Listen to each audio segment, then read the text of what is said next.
Vous allez voir, ça ne sera pas long aujourd'hui. La leçon de vie numéro 17, le produit par un scalaire. J'insiste, le produit par un scalaire. Parce que dans la prochaine leçon de vie, ça va être le produit scalaire. Ce qui n'est pas la même chose que le produit par un scalaire. Alors, je vous invite à bien écouter les deux vidéos. Celle-ci, elle est plus facile que la prochaine, mais c'est important de bien faire la différence entre les deux. Alors, l'exemple que j'ai choisi, le produit par un scalaire, on a deux rames ici pour un bateau et chacune de ces rames-là fournit une force de 500 newtons vers la gauche ici, donc avec une orientation qu'on pourrait dire de 180 degrés. Évidemment, la force totale, ça va être 500 plus 500, 1000 newtons vers la gauche avec 180 degrés d'orientation donc. Bien, cette situation-là, elle réfère directement à un produit par un scalaire. Pourquoi? Regardez ici, j'ai pris une petite flèche en vert et je l'ai redessinée. Alors je te baptise, toi, tu es le vecteur U, tu es un vecteur force. On parle d'une rame. La force, la norme de cette force-là, 500 newtons, et l'orientation vers la gauche ou 180 degrés. Bien, devinez quoi? Je pourrais écrire 2U. 2U. On a deux rames. Et 2U, ça va référer à un vecteur deux fois plus long, mais dans le même sens. Voici le vecteur 2U. Il est deux fois plus long, deux fois plus gros, deux fois plus fort, deux fois plus motivé. Sa norme, elle est deux fois plus grande, 1000 newtons au lieu de 500. Ça, c'est le vecteur 2U.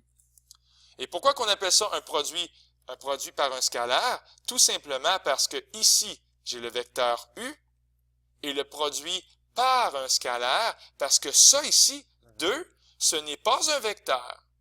Ce n'est pas un vecteur, c'est une quantité scalaire. C'est le nombre réel 2.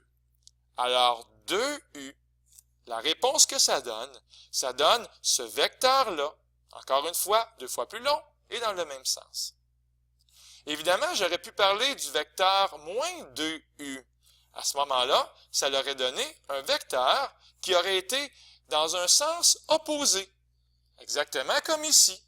Le vecteur moins 2U, il a la même norme, 1000 newtons, mais cette fois-ci, ça va vers la droite, donc avec une orientation de 0 degré.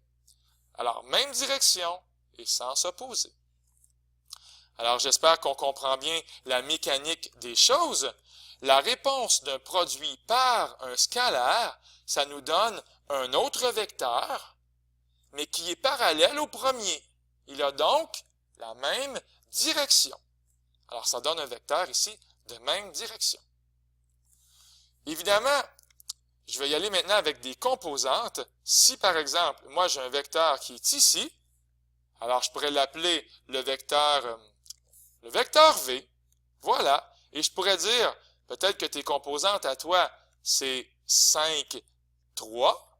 Bien, je pourrais dire que si je faisais le produit par le scalaire, par exemple le scalaire 10, alors j'aurais le nouveau vecteur 10V. Mais devinez quoi? Les composantes seraient 10 fois plus grosses, donc au lieu d'écrire 5, ça serait 50, et au lieu d'écrire 3, ça serait 30.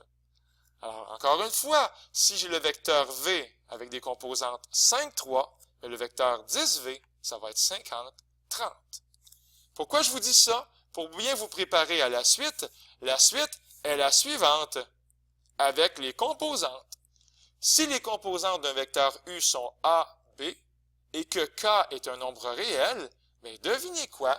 Le produit par le scalaire K, comme c'est écrit ici, K et U, K étant le scalaire et U étant le vecteur, bien les composantes, tantôt c'était 10 fois 5 et 10 fois 3, bien là c'est K fois A et K fois B.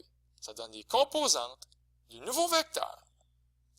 Ce vecteur-là, il est le résultat, pour une dernière fois, c'est quoi le titre de la leçon de vie? Il est le résultat du produit par un scalaire. Alors, j'espère que c'était pas trop compliqué. C'était Luc Allard pour vous servir, pour le Collège Sainte-Anne qui vous dit au revoir.